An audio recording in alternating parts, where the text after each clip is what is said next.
Hi and welcome. We are going to talk today about the differences between authoritarian, democratic, and laissez-faire leadership styles. I was actually able to work with a couple of you recently on the differences between leaders and followers. And so the need was identified to learn a little bit more about leaders and what different types of leaders' characteristics are. So we're going to do that today.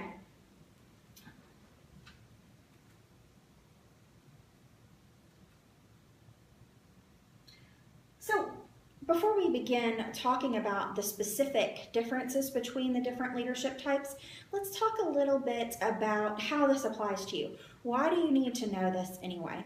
There are several reasons, things that will definitely help you as you go along in your quest for leadership opportunities, and we'll talk about that. First, do you consider yourself to be a leader?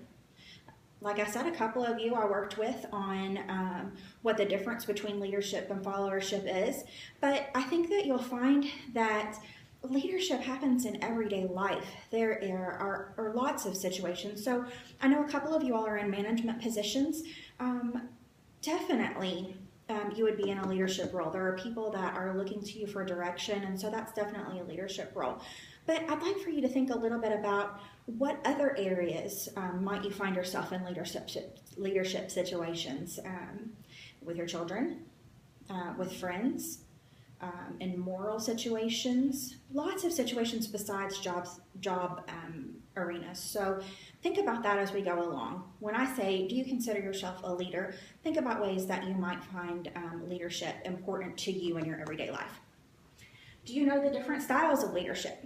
Well, that's definitely why we're here today. There's no one type of leadership. In fact, today we're going to talk a little bit about three different types of leadership, but there's so much more when you think about leadership theory. There are so many more things that you can get into. And so I would invite you after today, if you want to know more, look some of those things up. You can look up the Leadership Institute on the internet. You can Google leadership styles. There are leadership theories. There's lots of different ways that you can learn more than just what we're going to talk about today. Do you realize that being able to distinguish the characteristics of the different leadership types can help you to develop your own leadership style? We know that knowledge is power. That's definitely a given. And to be able to first find out more about yourself, it's good to find out what the leadership characteristics are so you can identify. It can also give you options. If you don't want to just stay in one leadership type, say that you want to develop for different scenarios, this will give you the tools to be able to say, okay, I need to develop in this area a little bit more, or I would prefer to be more of an authoritarian leader in this particular situation. These are the characteristics that I would follow.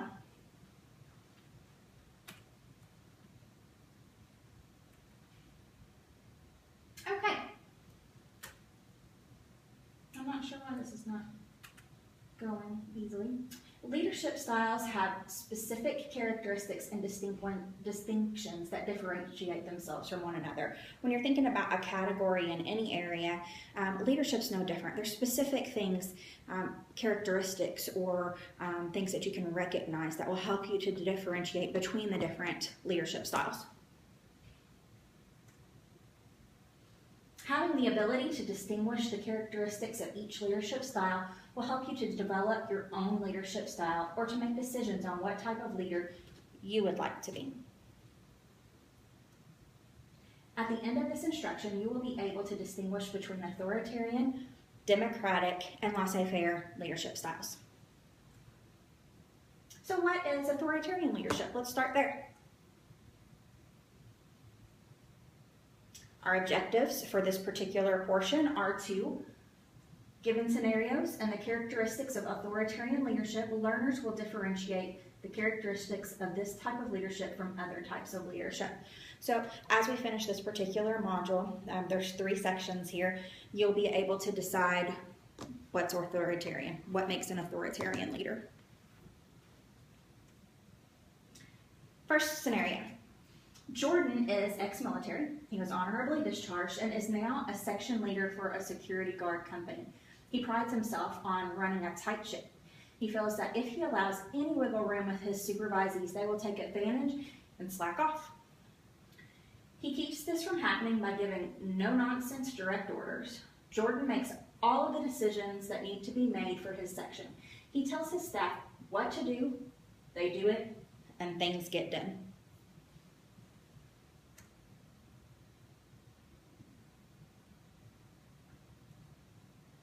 Characteristics. Jordan is an authoritarian leader. Authoritarian leaders keep a clear division between themselves and their followers. They seldom, if ever, include their followers in making decisions, and they are clearly the authoritarian figure. They also have a more military style of leadership, and they often use a direct or dictatorial style of order delivery. Sometimes they're perceived as very bossy, but that's just because they're right to the point in giving those directions.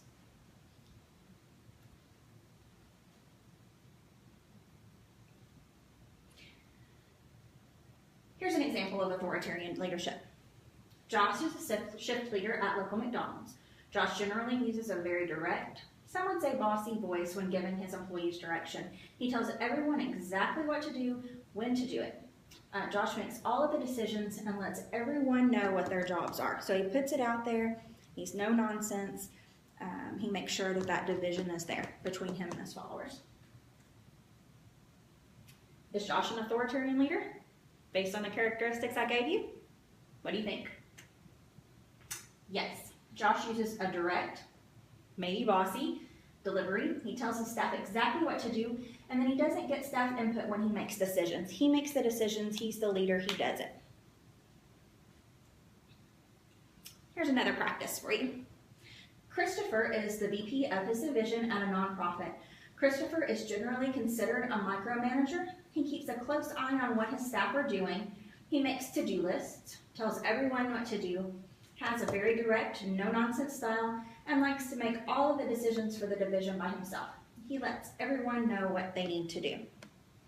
So, reflect on that. With the characteristics I gave you in the practice just a second ago, what do you think? Is he an authoritarian leader? Let's see.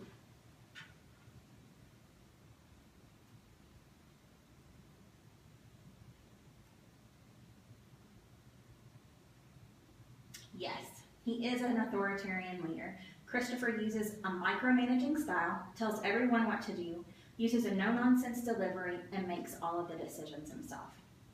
So let's summarize this a little bit, and just to let you know, I didn't let you know in the beginning, although several of you are aware, but we will be having an assessment at the end of this, but no need to worry because I'll be giving you all of the information that you need to finish the written assessment at the end of this. So at the end of each module, you'll have all of the info that you need to be able to successfully pass that quiz. And it's going to be 10 multiple choice questions, so you'll be good to go.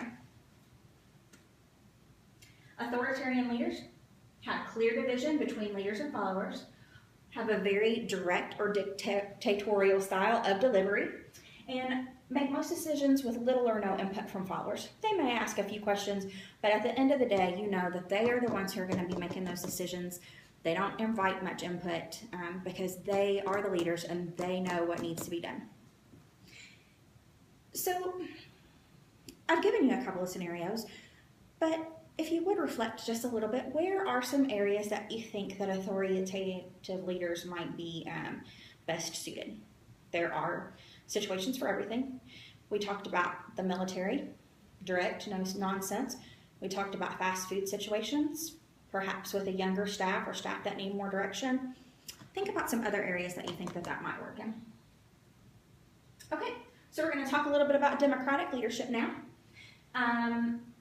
The objective for this section is given scenarios and the characteristics of democratic leadership. You all, the learners, will differentiate the characteristics of this type of leadership from other types of leadership. The scenario. Deja is an intern who has been put in charge of a group of student workers. Deja works closely with her followers, but she enjoys getting their input on decisions. Deja holds a staff meeting weekly in which the group works together to come up with the new and creative ways to solve the issues within their department. Deja provides solid leadership to the group, and ultimately, the decision is hers. but she enjoys getting the perspective and ideas that her staff come up with during these meetings. The staff like feeling as if their voice is being heard in the decision-making process. So how is that different? What other characteristics here that weren't present in the authoritative style? Let's see. Deja is a democratic leader. Democratic leaders often allow group participation in decision-making, offering guidance in the process, but accepting information from the group. So democratic leaders want to hear more about what is going on. What do her staff think? What do her followers think, or she or he? What ideas are out there? Democratic leaders want to know these things. They don't want to just make the decisions. They are definitely the leader. They're the ones ultimately in charge, but there's a little give and take there. They want to hear what's going on. They know that the people at the table with them often have valuable input, and they want to get that from them.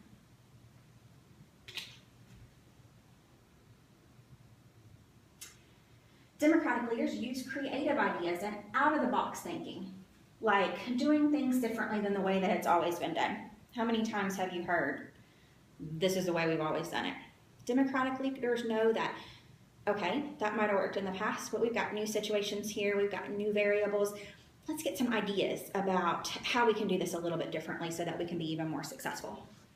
They look for new solutions and ideas.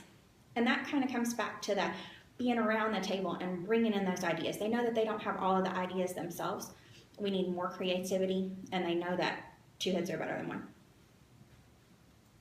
An example, Kendra is a supervisor at XYZ Corporation. Kendra doesn't like to do things the way they have always been done and often looks for new and creative solutions to problems in her department. While she works closely with her supervisees and provides direction, Kendra welcomes her team's input and ideas. What type of leader do you think that Kendra is? Is she authoritarian, democratic, laissez-faire? This gives you kind of a sneak peek into the way that the assessment will be organized.